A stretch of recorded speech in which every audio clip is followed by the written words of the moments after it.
No Felger, no Maz, no Murray on a re-entry Monday. When it comes to plumbing, heating, and air, no one compares to Blue Bear Plumbing. When call Blue Bear, you can expect expert service from their friendly staff for all of your heating and plumbing services. For more information or to book your appointment today, visit bluebearplumbing.com. They, of course, are the sponsor of Re-Entry Monday because it is a Re-Entry Monday. Michael Hurley has re-entered the picture, which I'm very happy about. Hell yeah. I'm here. Jimmy Stewart's here. Ryan Garvin's here. Intern Aurora is here. And you're here at 617-779-0985. Any additional thoughts, Hurley, before we go back to the people? I want to go to the people. Let's hear what the people have to Let's say. hear what the people... why not? Why the hell not? How about Zach in Woburn? Hi, Zach. What's up, boys? How you doing? Hey, so how do you say that Giannis is an underachiever? He's a perennial all-star with a ring. A ring. Well, okay, do you want no rings or do you want a ring? I mean, the Celtics have one ring. The Jays have one ring. And by the way, as I personally might think that a strong big man is a really good thing, it won't matter because all they're going to do is shoot threes. So they're not going to change how they do things, all right? And he's really expensive, and all of that goes into it. But you can't sit here and say that Giannis is an underachiever. He's not. But I also said the Jays are an underachiever. Yeah, and I agree with you. 1,000%. They are. So if Giannis, hold on, wait, Zach. If the Jays are an underachiever, but Giannis isn't, I mean, they have the same number of titles, right? They do, but Giannis has carried that team. And let's be real. I mean, and we can talk about Jalen's comments all we want to, and rightfully so. But he did carry that team this year. I hear what you're saying on that, Zach. It's like Giannis has been the one-man show in Milwaukee. How much do you really expect to win with just one player? Have the Celtics underachieved more than the Bucks in recent years? I don't know. I mean, think back to the Bucks collapsed. I mean, they just out of nowhere. It's a two-time league MVP.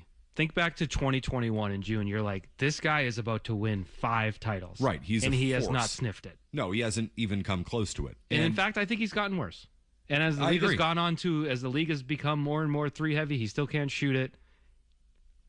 I don't think he helps you right now in that way. That would more be than what you have. That would be my concern with Giannis. He's not good now.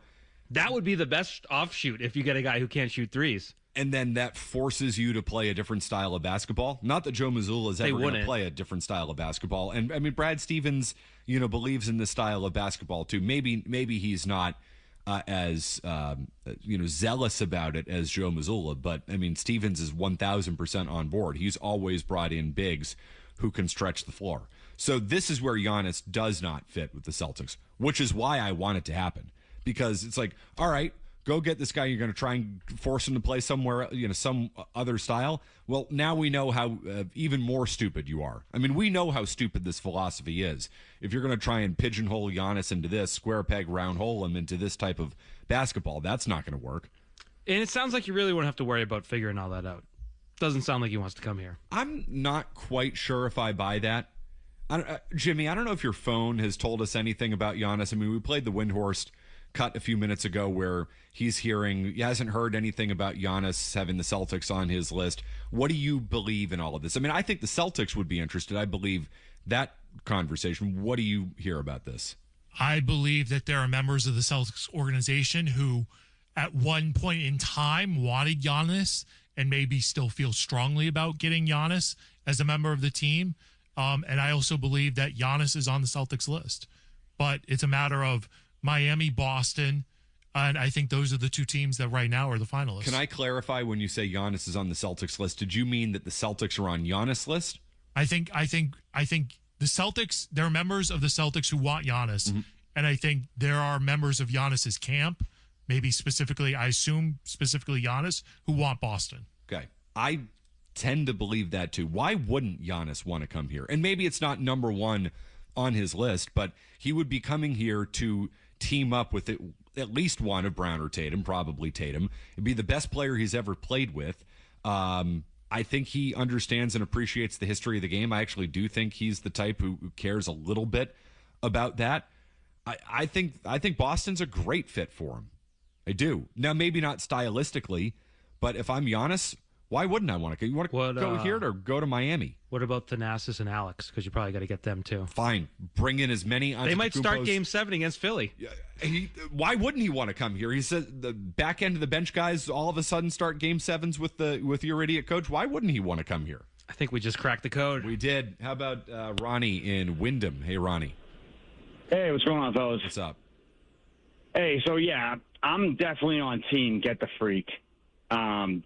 JB's been like just getting me kind of heated here and there, especially with the stream going after Stephen A. He sounded like an idiot. But my biggest thing is sometimes it's not only just about like the rings. It's kind of is about the ride there. And I would love to just have the C switch it up. I'd love the Freak there with Tatum and just to enjoy the ride, see how it goes. And yeah, Ronnie, I think it's run its course. And I'll let you go on that. I think Brown and Tatum has run its course. So I'm open and welcoming a change at this point. Keeping teams together in the NBA just does not work the way it once did. The other thing, I'm over the regular season. Just does nothing. Forget about I think it. if you ever want a case A of the regular season being meaningless, this year would be it. So look at what the Bucks have done since winning that finals in 2021. Lost in the second round, 3 straight losing in the first round for 3 straight years. So I don't know how you look at Giannis as the way out of this. And I know he's been a one-man show, but he's supposed to be that good, and he hasn't gotten out of the first round in 4 years. Kevin in Florida. Hey, Kevin. Hey, Mac, how are you today? What's up? How you doing, man? Good. I mean, I understand why people's are in a little bit of a tissy about Brown's attitude, but you got to give Brown his props for playing last year. I mean, he was spectacular through the whole year. And my problem with understanding this is that you got 2 great players. You know, one was All-Pro first team, the other one All-Pro second team. Why is it so wrong for Brown to believe in his own mind that he's a better player than Tatum? I mean, that's what competition is all about. I don't think it's wrong at all, Kevin. I just wonder how much that works. I wonder if that gets you to a championship.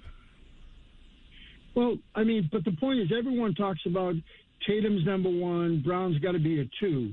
Well, you know, at the end of the day, maybe Brown, I mean, this is a hypothetical, but maybe Brown is a better player. He might be. And I'll tell you what, in bigger moments, he's been a better player. He was the rightful Eastern Conference MVP in 2024. He was the rightful NBA Finals MVP in 2024. But he has all of those accolades, and he still looked at this year as his favorite. That's not good. Can I clarify what I think he might have meant by that, what Jaylen Brown might have meant? Yeah. I think that when he won a championship, that whole season may have been miserable for him. And the reason why is he had to fight off he didn't make All-NBA.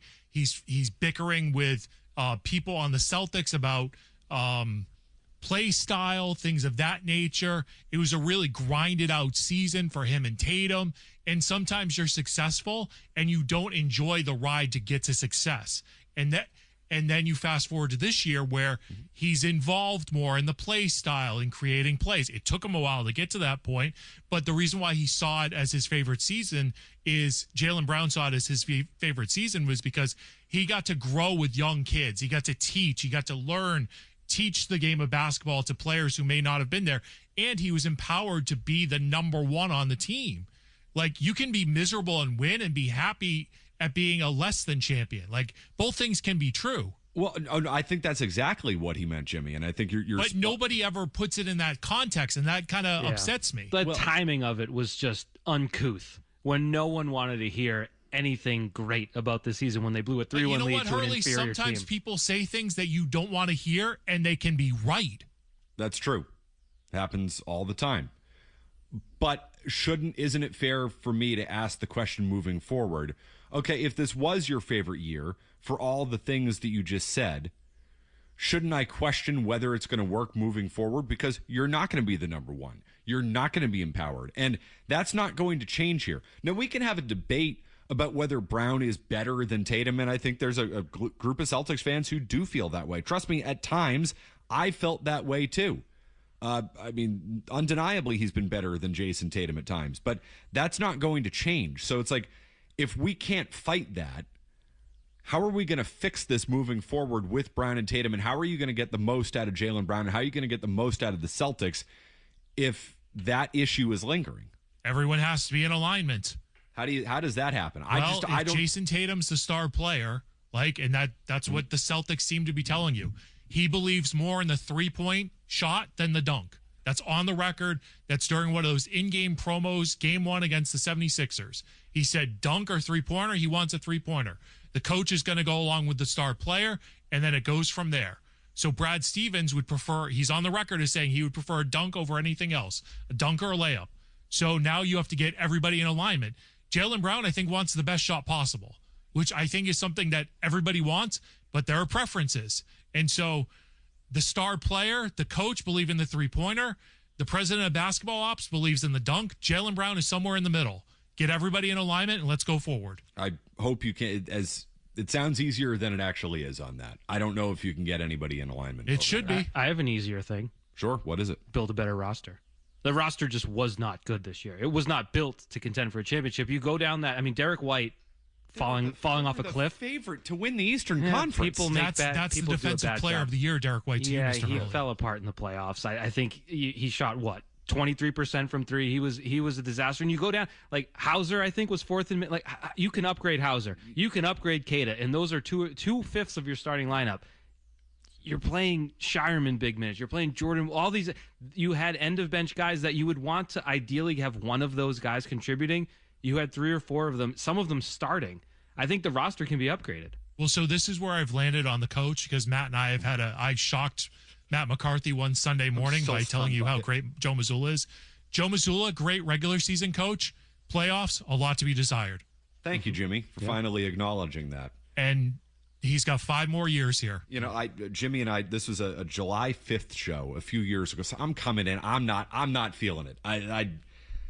I'm not on my A game. And I set Jimmy up. I'm like, all right, Jimmy's got. We had Gary Washburn on that morning, I believe. It was a good show because Jimmy was on it and I was not. And I had my fastball. Jimmy had his fastball. I didn't. I'm like, I'm just going to tee him up. I'm going to lob this one in there. I'm like, hey, Joe Mazzulla isn't a top 10 coach. And I don't know how we were talking about. You're like, no, Matt, Joe Mazzulla is a top 10 coach. Top 5, I think I said. Top 5. I thought I was setting him up for something completely different. It's the only time I've ever been speechless in this business. I'm still stunned by it. Jimmy rocking my world over and here. We had great audio from Gary Washburn that I thought we were going to play the next day on Felger and Maz, and Felger's more focused on me making the Mazzulla comment than anything else. It was one of the top 5 worst decisions in Felger's life. It was the standout commentary from that show, Jimmy. I actually think Felger got that one right. I don't think he did. We're going to do a few more of those this summer, I hope. Oh, I hope so. It'd be great. My availability's there. It'll be you and me on the baseball hour tonight. I mean, I'm starting to get fried. I was out on the golf course this morning. I've been doing this show for 4 hours. Maybe I'll just set Jimmy Stewart up all night, let him hit some out of the park. It's not something the Red Sox can do. I don't know if I'm still interim program director or not, like I was on Friday, but we'll see. Ooh. Well, we'll find out. Power hungry. Well, you always are, Jimmy. It's one of my favorite things. Abuse of power.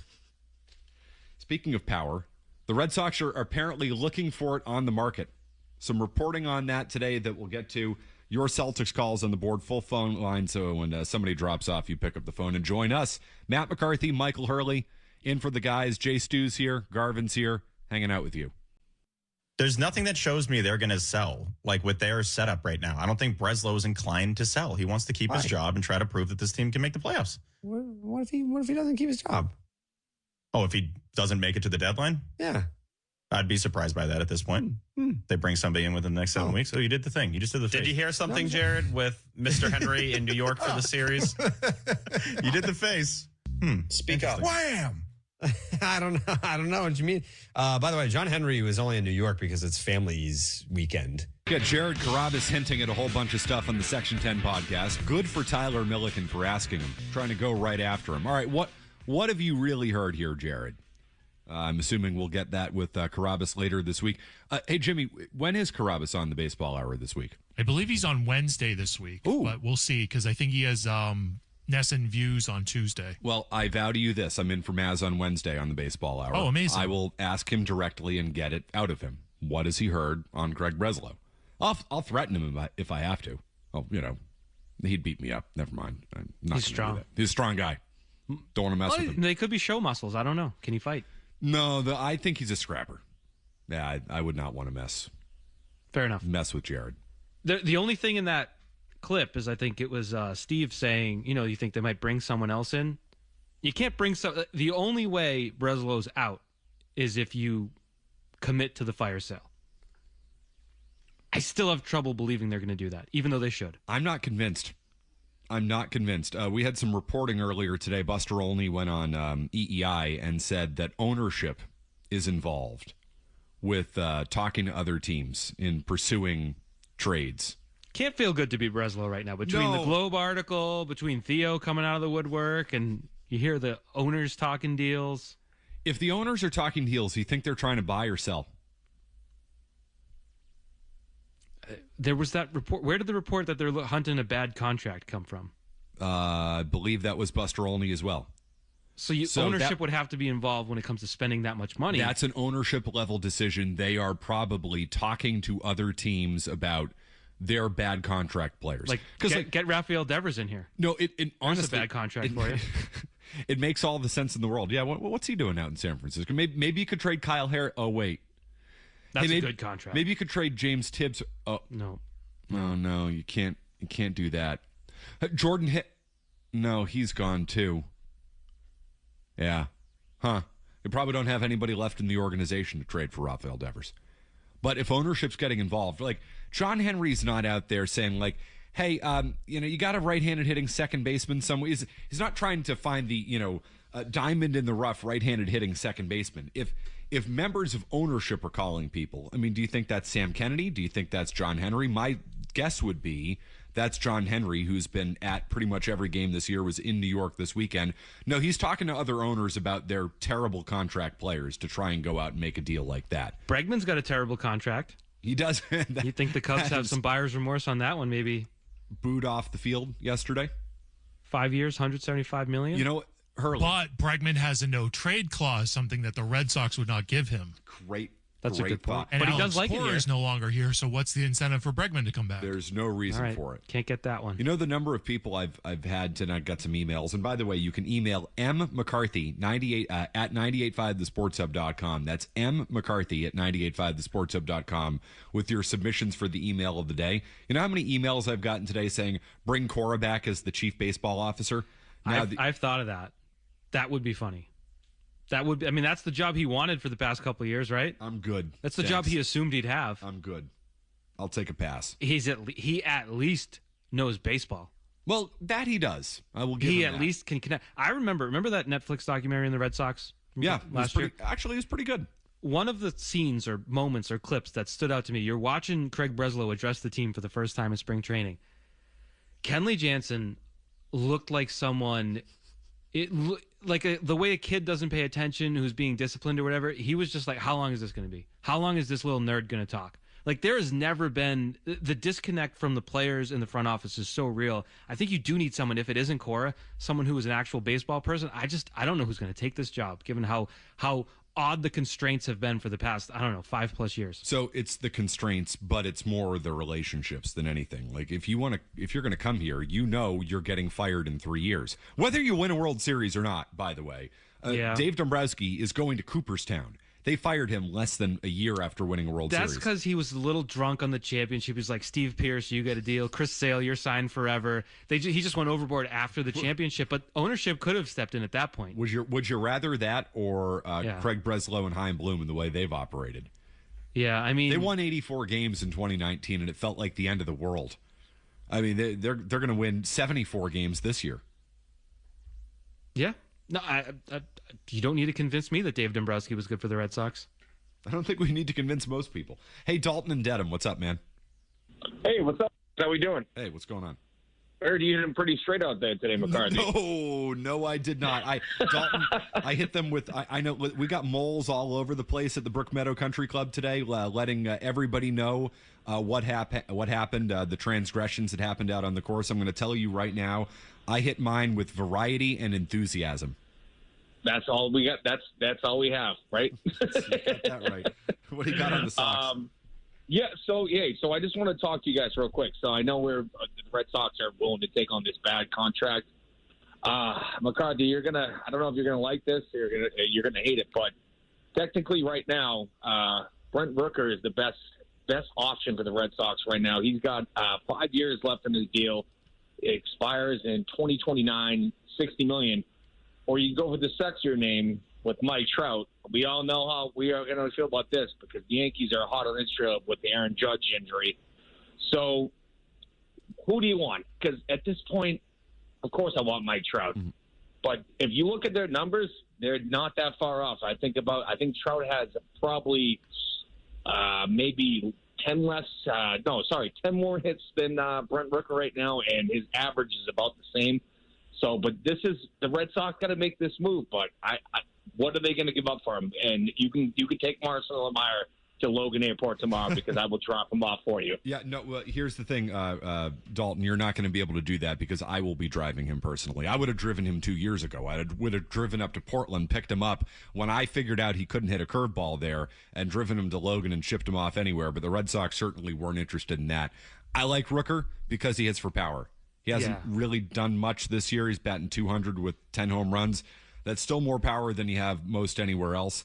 I don't love the idea of Trout, but if you're telling me I'm giving up Jarren Duran and Brian Bayo for Mike Trout, okay, I'll make that move happen. Yeah, I'd love that too. There's just there's a major difference in there in the players. Rooker, do you want to know what he's owed in the next 5 years? $2 million this year, $6 million, $12 million, $13 million, $17 million, $22 million. Do you want to know what Mike Trout's getting? It's a lot of money. $16 million. Oh, sorry. This is what year? 2026? Yeah. $35.5 million, $35.5 million, $35.5 million, $35.5 million, then $35.5 million. As much as we hear they're hunting a bad contract, it's hard to envision them doing that. What they're going to do, though? No, I'll be honest. I would not be surprised if they did something like that just to prove a point. The Red Sox are at prove a point territory. We'll spend the money. We'll go out and trade for Mike Trout. When in the end, a year from now, you'll be like, why in God's green earth did we do this? But that's how the Red Sox operate. Yeah, Trout's one of the best players in baseball history. You're going to sign up to pay full price for the worst 5 years of his career? That sounds like a Red Sox move to me. I can see it happening. It would because it's the same thing of we can't sign a pitcher over 30. That's why John Lester's gone. And then you get David Price 2 years later. It would be the same thing as we don't want these Rafi Devers contracts. And then you just get one a full year later because things aren't going well. Get one even worse? The philosophy that's who the Red Sox... It changes. This is actually the longest they've stuck to a philosophy, which is we're going to have an analytical general manager. We're going to build through the farm system. We're going to be responsible. It's been 6 years of this. Spend money. But poorly. Yeah, no, that's really been the one consistent philosophy over 25 years here. Spend it, but poorly. And always make sure to change your mind. They're going to change their mind on this eventually. The way they're doing business, they are going to change their mind. They're just going to do it wrong. Keep that in mind. They'll be on to the next thing that doesn't work. And it'll be completely different than the last thing that doesn't work. Do you know what's not a bad contract? What? Kyle Schwarber. Yeah, no, that's not a bad one at all. Doesn't play defense. Yeah. Well, they got a whole bunch of guys who don't play defense either. They've cornered the market on DHs in the last 5 years. We'll continue. I see on the phone lines, we'll do a lightning round. We got emails. We got everything. Hurley had a thing happen to him today that I think is a travesty. Oh. We'll get to that. Why'd you remind me? Well, you tweeted me about it. That's true. I know. You invited me. Mentally, I was beyond it, and now it's back. Now you're not. I'm a loser. Now again. I've lost again. You're going to bring the people down with you. Quick update. We'll continue. All right, Matt McCarthy, Michael Hurley in for Felger and Maz today. We'll get to you. We'll do a lightning round coming up here shortly. But first, Jimmy, why don't we take care of the email of the day, shall we? It's the Coleman Electric email of the day. Dear Felga, I really hate you. And I think Maz is a boob. It's electric. The Coleman Electric email of the day. It's electric. Send yours to Felger at 985thesportshub.com. The email of the day brought to you by Coleman Electric, a bunch of really good electricians helping homeowners like you. When you need an electrician, call Coleman. It's electric. It's electric. You say, Hurley. It's electric. It's electric. It's electric. Try it again. It's electric. It's electric. You want to provide more electricity to that? It's electric. Thank you. Thank you very much. I'm working on that. It clearly showed. The timing could have been better. It's electric. You could have jumped in. It's electric. Early. Yeah, it's electric. You're going to have another opportunity here with the final word coming up because there's some timing on that. It's electric. Thank you. Thank you, Jim. Much appreciated. It's electric. It's electric. One of the cool parts about doing this job is sometimes people will hear and they say, hey, I remember you from when. That's either cool or really not, because then they remember you from the bad times or not so great times or when you made mistakes. This has been brought up a number of times on the weekend. Somebody will hear me and they'll remember me from my very notorious baseball umpiring days on the South Shore and the South Coast many moons ago. What year are we talking? Gosh, I was probably 13 through 18 or 20, somewhere around there. So I don't know. What's this? 2003 to 2010. It's a long tenure. It's a long. Thank you. That's a long time. Well, I mean, you got to be good at the job, right? To do a job that long. You're like the Joe West of Carver Little League. I very, very much was. And the fact that I apparently made some enemies. This from Alex. Hey, McCarthy, since the guys aren't on today, I figured this would be a great time to bring this up. Pretty sure you umped for me in Little League. If I'm remembering correctly, you sucked. Warm regards, Alex and Carver. Thank you, Alex. Yes, that was me. Appreciate you remembering me. Put the warm regards through the Massachusetts translator, and it's something quite different. Buddy, I am still a wanted man at Wareham. I left a game after umpiring a game at Wareham Little League in my full plate gear. I thought those people were coming after me.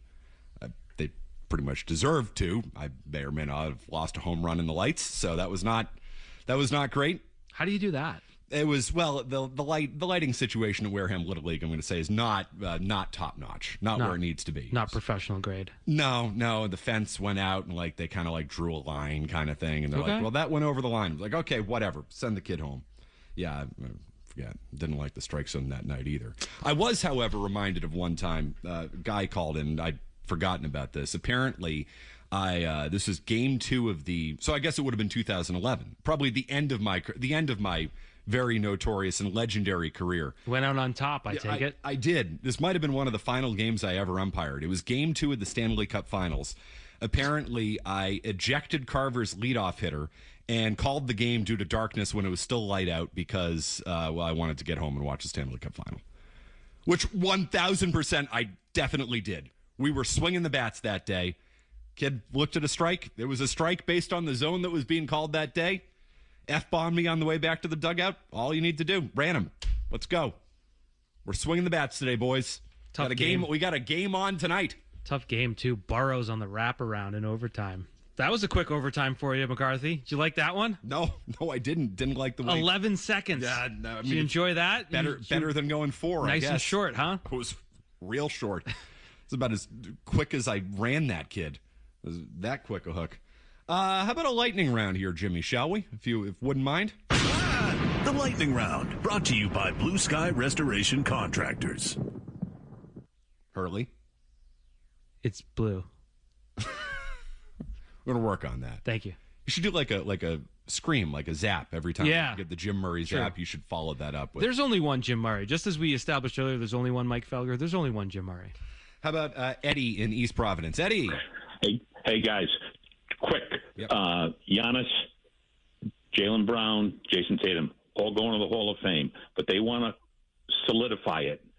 Jaylen Brown traded Giannis over here.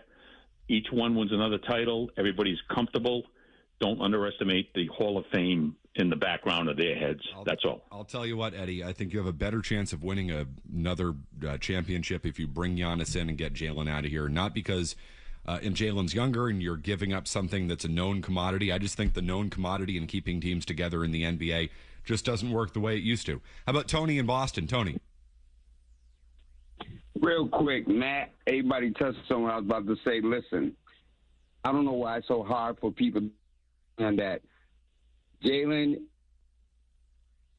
the problem, need to fire the coach. They need to change their style. That's why Jaylen made that comment at the end of that game when they collapsed. He said, this was my best season. I think he was saying because for the longest time, everybody was saying he couldn't be a number one. He proved that. And on top of that, the style changed. They went to the basket more. They need to stop shooting all them stupid threes. Fire the coach. If I'm me, if you're breaking them up, I'm trading Tatum, getting a boatload, and bringing in better players because this roster around them sucks. That's why they lost. All right, Tony. Yeah, I mean, fire the coach. Of course, we all should want Mazzulla fired. He's not good at his job in the playoffs. His philosophies are bad. Don't let Stevens off the hook there, too, because he's signed off on all of this. This year, though, they weren't building a championship contender. They were treating it like a gap year. I mean, I know that became sort of a dirty word by the end of the year because they outperformed it and raised expectations, rightfully so, but that's not Brad Stevens' best work. That's starting five and then the bench. That's not it. He can do better than that. Judy and Dalton. Hi, Judy. This is Judy from Dalton, and I have a question. What would you do with the players that are on the DL for years, like Houck and Cutter Crawford? Okay. I'd forgotten both of them Tanner existed. Houck. I wasn't ready for the Tanner Houck call today. Dead. No, I mean, he's alive, but in baseball terms, dead. Cutter Crawford. He pitched a little to start last year, right? Yeah, and it was not good. Yeah. Yeah. Crawford, I saw something on Crawford the other day. I would say what to do about them, Judy. Forget they ever existed. That would be my advice to you because it's not going to happen again. Currently, I'm shut down was a month ago from Cutter Crawford. Yeah. Patrick Sandoval, also another guy who may or may not exist. Might not be a real. Add Oviedo to the list. You never really got to. You saw him once. True. You got to see him once. How'd you like him? It was not good. I did not like him. Another pirate for you. How'd you like an experience you had today? Did you go to get your inspection sticker taken care of? What's the deal with that? Yeah, so I'd actually been talking to my friend because he failed his inspection recently. So it's been on the mind. And so just randomly today, I'm walking past my car and I look and it's February of 2026. That's not even close. Sometimes you miss it. You're a couple weeks late, and you're like, oh man, it's March, February. You know what? This is a big issue. I don't know what year it is anymore. I can't tell you no clue. Ever what year it is. And so I thought I was good till next year. So I did bring it in immediately because I'm like, I have gotten 2 parking tickets in my life for having an expired inspection sticker, which I think is hogwash. But either way, parking ticket. Parking ticket. There's one thing if it's a moving violation. A parking ticket? That's an over-aggressive. That's a load of crap. It tells you how unlucky I was to have it happen twice, that I've now done it for 5 months. I mean, it also might suggest that you should just go get your sticker taken care of in the month you're supposed to get it taken care of. First time, shame on you, meter maid. Second time, shame on me.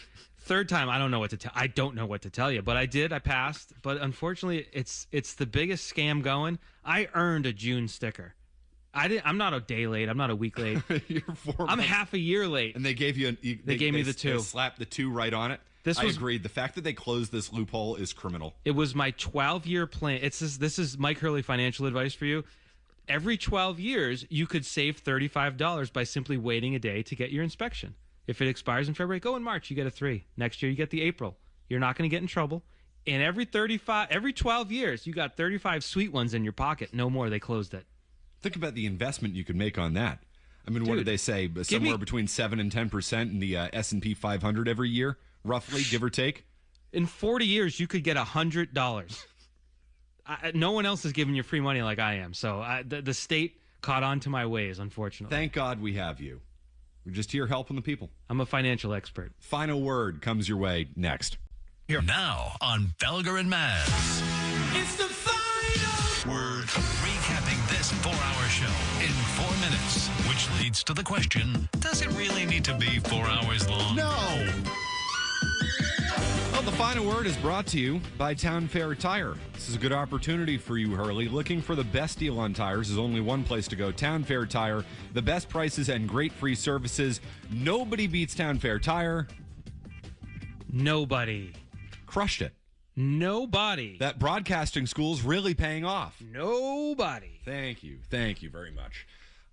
Final word today. We did have, let me tell you something. The Brook Meadow Country Club just did an unbelievable job hosting the Who's Your Caddy Classic today, raised thousands and thousands of dollars for Special Olympics.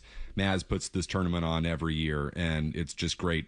But one of the great things about it is you always find out what happens and what goes on at the Who's Your Caddy Classic. Just word gets out there. There are a lot of media people. They see different things, and media people are always willing to chat. So there's a big time happening and going on today at the Who's Your Caddy Classic, and somebody wasn't behaving as well as they probably should have.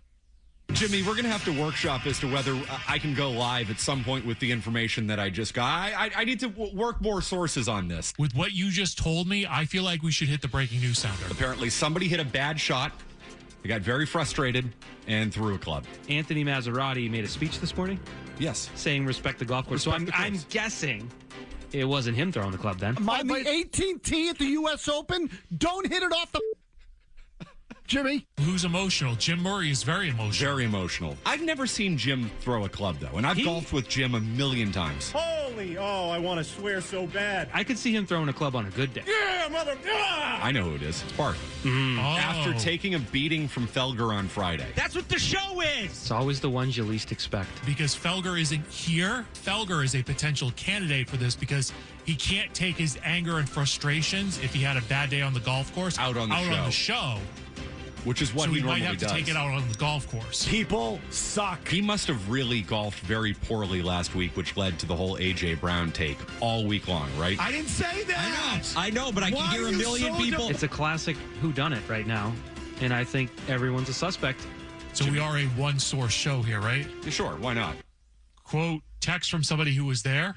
Quote, it was Felger, unquote. Jay Sue's phone is back, baby. He's got it. Michael Felger, according to Jimmy Stewart, has thrown a club. At the Who's Your Caddy class. That's surprising. Is it really surprising that Mike threw a club today? I'm surprised. Think of it more as like, there may be more to the story. Oh, yeah? Tune in tomorrow at 2 to find out? There might have been a golf cart incident, too. A golf cart incident? Like maybe a kick? Interesting that Jimmy didn't say anything. Silent. He's gone silent. No comment. When reached for comment. Do we have a final score for Felger, Maz Murray, and whoever obviously paid a lot of money? No, but I assume there'll be a rebuttal tomorrow around 5:35, 5:40. That would be my guess. Hey, listen, it's a one-source show. I got it sourced. You got it sourced. I think that's two sources based on my math. It's a little strong for us. And I wildly speculated right in the middle. Perfect. Very responsible of you. By Felger and Maz standards, that's very responsible of you and us. Michael Hurley, it's been fun. That was fun. Always good to be on with you. It was an honor to work with you on a day that you golfed and worked. I do what I can. Again, you used the term hero. I did. After I used the term hero. Correct, I borrowed it. So I'm glad you borrowed that. I'm just here doing my thing. In service to the people. And you're not done, Matt McCarthy. No. You think I'd leave after 6 o'clock? No. The show must go on. The baseball hour must go on. Hey, Jimmy, what do we have coming up next on the baseball hour? More of you and me. That's it. And we'll get into Jared Carrabis' dare I say, reporting on Craig Breslow. Some reporting today from Buster Olney on what Red Sox ownership might be involved in, and comments coming out of the Red Sox-Yankees series that would have offended me many years ago, but how can you really even be offended by what the Red Sox do to you now? It's a great day to be alive, isn't it? It sure is. Because I golfed okay this morning, unlike other people. Actually, no, I really didn't. Clubs are in. But I don't care. I don't care anymore. That's where we're at. Hurley, thanks a lot. 90 seconds, no commercials, baseball hour coming your way next.